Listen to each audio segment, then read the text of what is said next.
Kenneth Chase was born in 1932 by difficult labour, which his mother wouldn't survive.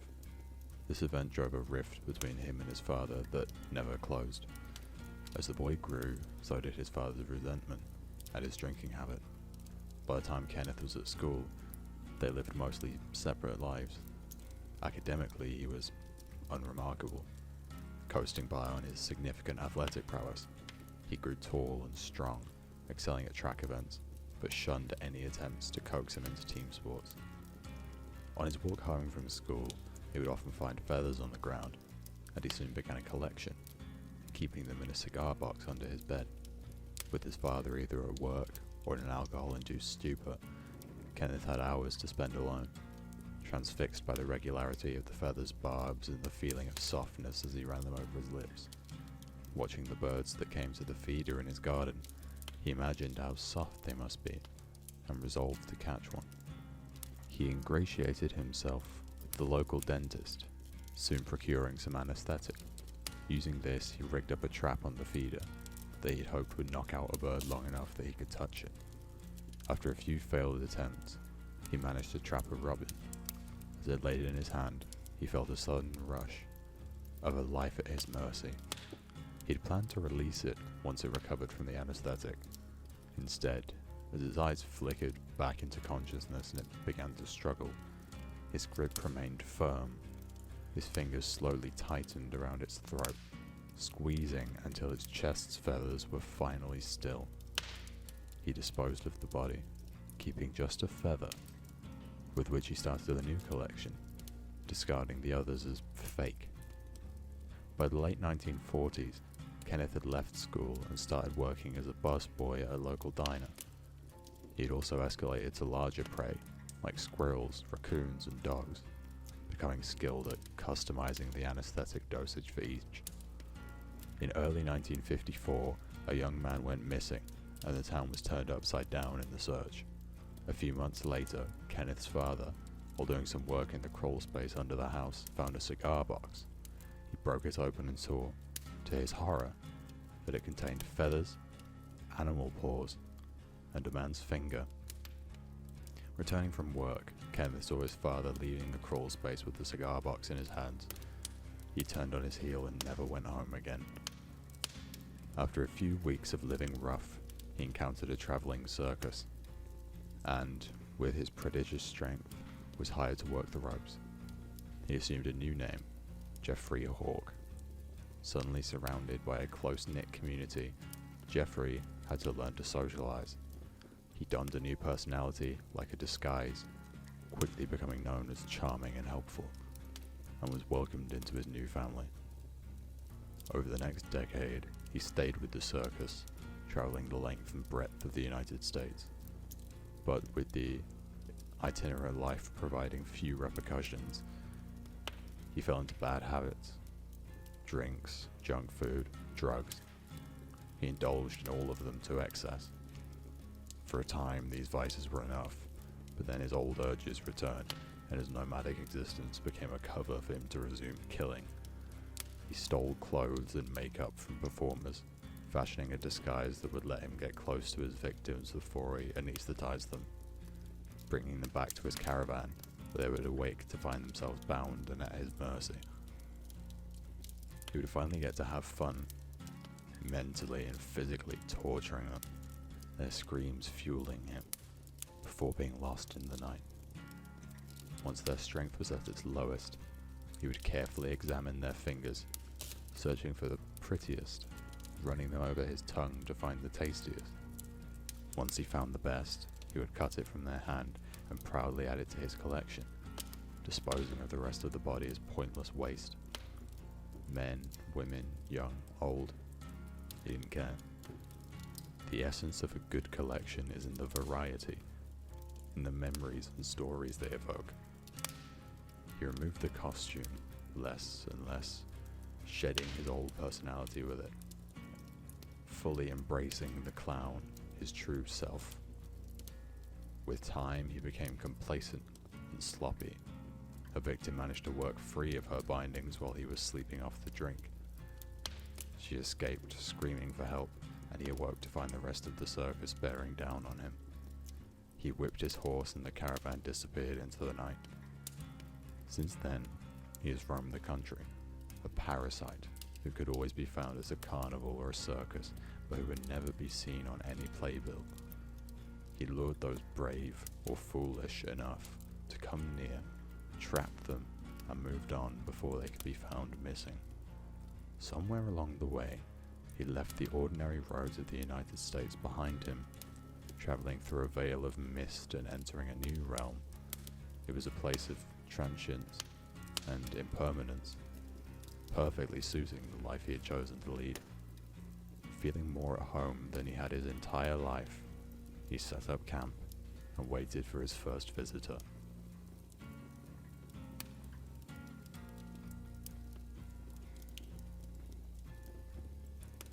Frank Morrison was 19 and had little to show for it. He'd stopped attending school after being kicked out of the basketball team for shoving a referee into the stands. Yet Frank was a man of potential, who could light up a room despite his bleak childhood. At 6 years old, he'd been taken away from Calgary to start a circuit of foster homes. No matter how many times he'd lashed out, threw tantrums, and got into fights, it kept moving him to new, unfamiliar houses. His last move had been 3 years prior, when his last foster dad, Clive Andrews, had picked him up from the adoption centre. They'd been on the road for 7 hours before reaching a small bungalow in Ormond. It would be the longest time they'd spend together. Clive was too busy trading checks from family services for drinks at the bar. Ormond was a small, stale place, a remote town of 6,000 inhabitants, where grey winters drag on for most of the year. Frank did everything he could to get into another adoptive family, but he changed his mind when he caught the attention of Julie, a beautiful girl who was convinced that she deserved better than a life in Ormond, and Frank, as an outsider, was her ticket out. Frank attended the party she threw, where everyone was younger than him and easily impressed, which he liked. He met the impulsive Joey, who liked to show off, and the shy, naive Susie, who was Julie's best friend. They would hang out at an abandoned lodge up Mount Ormond. Their time together was the perfect break from the boring conformity of their small, insignificant, everyday lives. Frank saw it as an opportunity to shape their lack of experience into something powerful. He lined up nights of debauchery and rampage, testing their limits. Bullying, vandalism, and theft were essentially their weekend plans. They came to a point where they would do anything he asked. Nothing was off limits when they put their masks on. One evening, Frank dared Joey to vandalize the store that had recently fired him. They snuck inside easily enough, as the building was supposed to be empty after closing hours, but a cleaner who was still there grabbed Julie as soon as she came near. Hearing her stifled cries, a dark impulse took over Frank. He rushed to her aid, knife in hand, and without hesitating, planted the blade into the cleaner's back. As the group stared at Frank in shock, he ordered them to finish the job. Joey clenched his jaw, grabbed the knife, and stabbed the bleeding man in the ribs. Susie didn't want to do it. Frank shouted at her. They had to finish what they'd started. Julie closed her eyes and slid the knife into the man's chest. She handed the wet blade to Susie. They were all in this together now. Susie stared at Julie in disbelief as Frank grabbed her trembling hands and inserted the knife deep into the man's throat. Frank told them to move fast. They mopped the blood off the floor, stashed the body in the trunk of Joey's car, and drove up Mount Ormond. All four were digging in the muddy snow to dispose of the body when Frank spotted something moving through the woods. He grabbed his knife and broke from the group to check it out. The fog thickened around Frank, becoming so dense that he could no longer see ahead. He retraced his steps and stumbled onto an ominous trail. He followed the eerie path as if called by the darkness. Julie, Susie, and Joey finished digging, but Frank was nowhere to be seen. Julie spotted his muddy footsteps in the snow, and the three of them followed the trail. which took them deeper into the woods. When Julie, Susie, and Joey did not return home that night, their parents thought they'd run away with Frank. Each family came up with a different theory. The mood in the town changed, however, when a body was found by an abandoned lodge up Mount Ormond.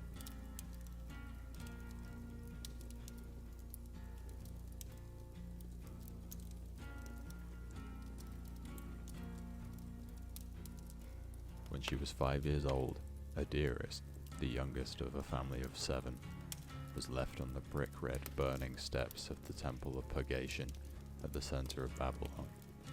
To process her shock and sorrow, she held on to the belief that the gods had a plan for her. Her new life was one of quiet servitude. She would tend to the gardens, prepare ceremonial meals, and polish ceremonial incense burners. At night, she would pray for a sign that would reveal her purpose. When she came of age, she attended the high-ranking priests during the yearly worshipping of the sea goat, the god of water and creation. Swinging a censer down the great hypostyle hall, she cast thick black fumes that reached the cold, towering stone pillars before dissipating. Her worries lifted, and the resulting bliss made her feel closer to the gods than ever. She worked herself to the bone each day that followed, fulfilling her duties while taking on new ones, as she aided the priests during purification rituals. The priests were more and more in need of assistance.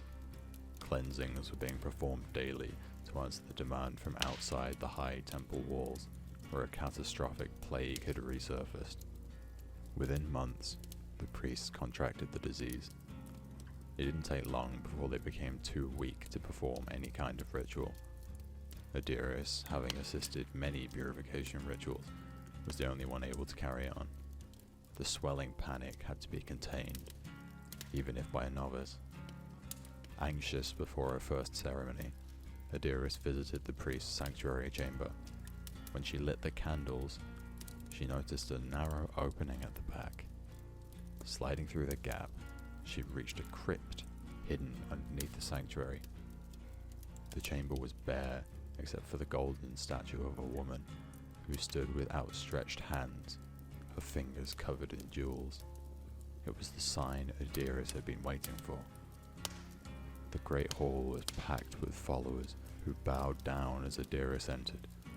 She strode to the brick altar and grabbed a ceremonial dagger forged in silver, her ruby-ringed fingers wrapping around the blade like claws.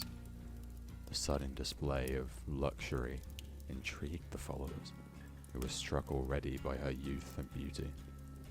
As she began reciting the epic of creation, a woman at the back swooned and collapsed.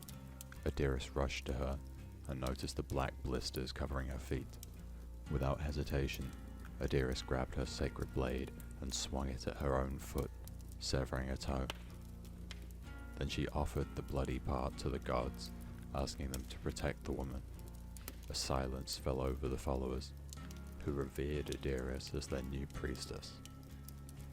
Tales of her wealth, beauty, and devotion began to spread across the city as quickly as the disease. Soon Adiris' followers called her the High Priestess of Babylon. But her faith was tried when she showed the first signs of infection. Her cough became a mix of phlegm and blood, her neck erupted in abscesses, and her four-toed foot darkened. Ashamed of her condition, she began wearing a veiled headpiece and carried a censer that masked the rancid smell of sick that clung to her skin. Hoping to be saved, she kept performing in the rituals, offering blessed water and food to her followers. But no ritual could save her. In a desperate attempt to appease the gods, Adiris banished herself from the city. She traveled north with a few followers, venturing through the cold woodlands of Urashtu until it was no longer possible to walk. They camped in a damp cave where Adiris lay in a pool of vomit. Her foot, which had turned black, was so swollen she couldn't go any further. Her followers and her realized the truth in that cave. They were all infected with the plague. Kneeling among her retching followers, Adiris made one last prayer. The black fumes of incense rose into the damp air before being wiped off by a cold breeze. Neither the body of Adiris nor those of her followers were ever found. Many told tales of her return, but no one truly knew what fate had befallen the High Priestess of Babylon.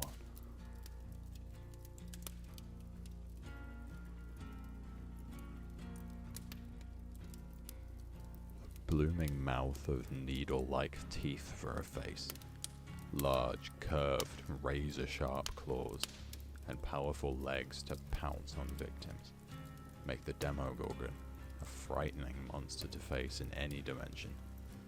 It is a nightmare of unrestrained feral rage as it hunts down its prey and rips it to pieces, devouring every last morsel of flesh and gore, leaving nothing for scavengers. The creature is untouched by any sense of compassion or restraint. Looming over its victim, it shows no doubt or mercy, just the pure instinct of its insatiable bloodlust as it delivers the death blow. A perfect hunter. The Demogorgon is a macabre testament to the horrors lurking in the Upside Down and why it was choice pickings for the entity.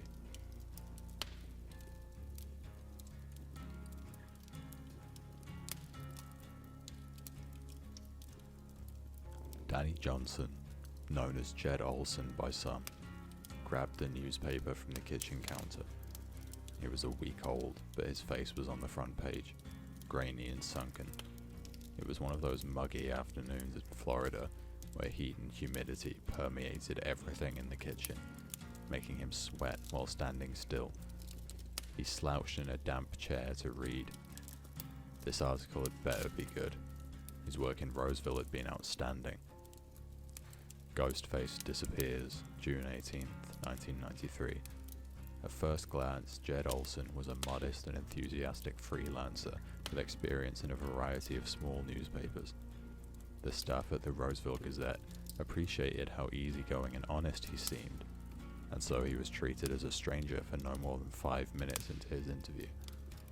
Jed quickly spotted the editor-in-chief in the room, gave him a wide smile and a firm handshake, and talked about good old American values. And that was it. He was in. Ex-contributor of the Roseville Gazette.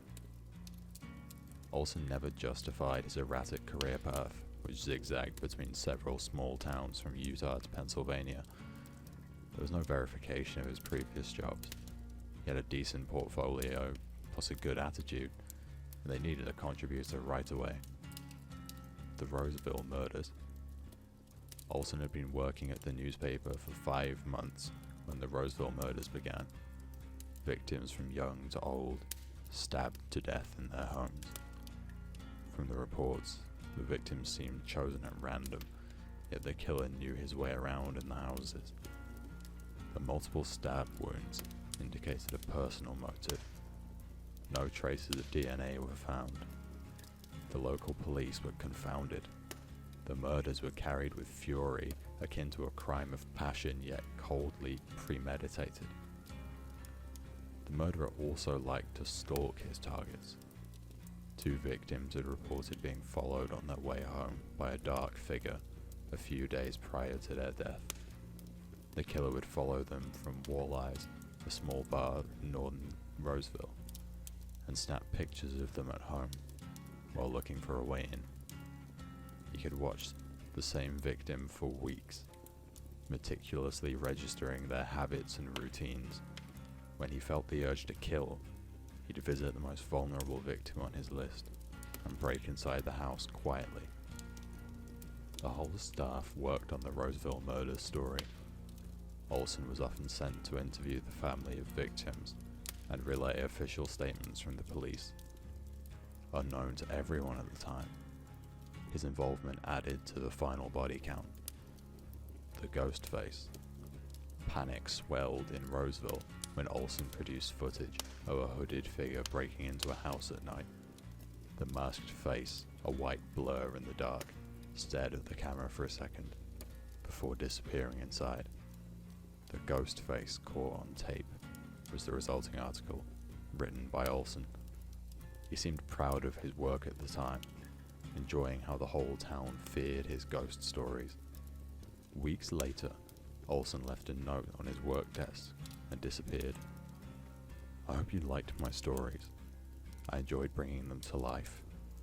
Don't worry, I'm not done. Jed Olson. The Roseville law enforcement still refuses to comment as Jed Olson remains at large. Danny smiled, ripping out the article from the newspaper. When the investigation had been pointing to him, he'd packed his bags and left Roseville swiftly. He got up, the clammy seat pulling his skin. An oppressive humidity engulfed him as he entered the bedroom. Condensation dribbled on a small, misted-up window as bits of cracked wallpaper hung limply. Its floral pattern was covered with gruesome photos and newspaper headlines. Danny pinned the week-old article on top of a picture of lacerated scalps. A faint pang of hunger hit him, and he wondered when he had eaten last. Was it this morning while washing his knife and clothes? Or was it last night after following that girl down the street? He couldn't remember clearly. Taking a step back, he admired his work on the wall. His mind drifted, remembering all the articles he'd written, the stories he'd planned, and the scenes he'd brought to life. A shiver ran through him.